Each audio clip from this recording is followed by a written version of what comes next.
you talked about, presenting people different options, is incredibly powerful. Because here's the thing. Often, because we do this every day, we might know exactly what the customer needs. But when you present someone with a single option, 97% of the time they'll wait. It's called single option aversion. Because when we only get one option, we're left wondering, is that really the best option? Geez, a friend of mine did something different. I wonder what that's all about. I wonder if I can get a better rate somewhere else. I don't know, let me just wait. Doesn't mean they might not come back, but we're creating an opportunity and a reason to delay the decision. On the other end of the spectrum, too many options is equally as damaging. So there was a study done about this. It's called the paradox of choice. Trying to understand at what point, how many options are the right number of options to present to somebody.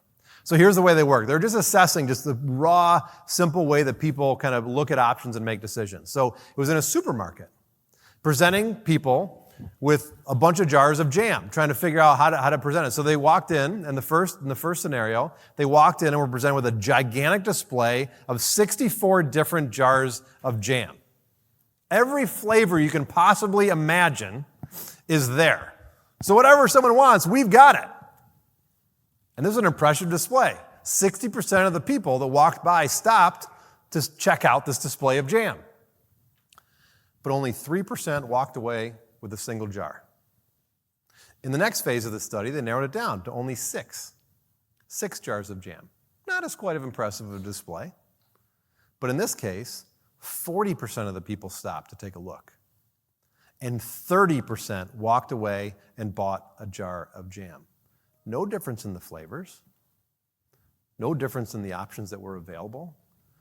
But they sold 10 times as many.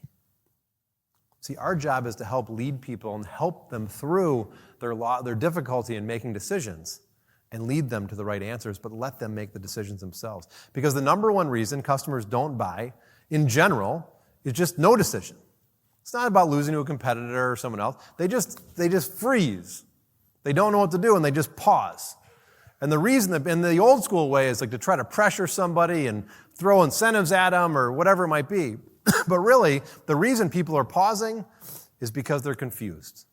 They don't understand what's best, or they're just scared. And you think about it, our role as leading customers to the right decisions, leading them with clarity, is almost like a quarterback of the relationship. We're helping piece things together. We're grabbing different folks within our organization and all coming together and say, hey, I'm going to pull different people and different pieces of information to help the customer make the right decision. You don't have to do it all by yourself. You're the quarterback of that relationship to help people come to the right answers on their own. I'll give you another little idea that's often helped with this. It's called the CEO fist bump. Here's the way that this works. I did this years ago at the company that I was working with. And what happened is a salesperson would be in a talk with a customer, and we always knew that the person they were talking to was kind of the more day-to-day, but they weren't really the decision maker. So the salesperson I worked with, his name was Brendan. He would talk to that customer and say, that was a great conversation, but we've got to get to the VP. We've got to get up to the real person that's deciding.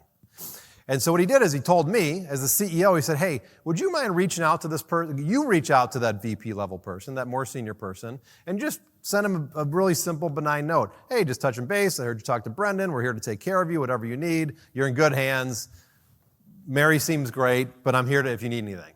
That was it. This is really simple. But what happened was it made the customer feel more cared for. It made the customer feel there was a line of communication and someone else was there to support them. And it was shocking to me how this simple little concept created a deep level of trust. The customer was more likely to want to work with us, and the response rate to those emails was remarkable.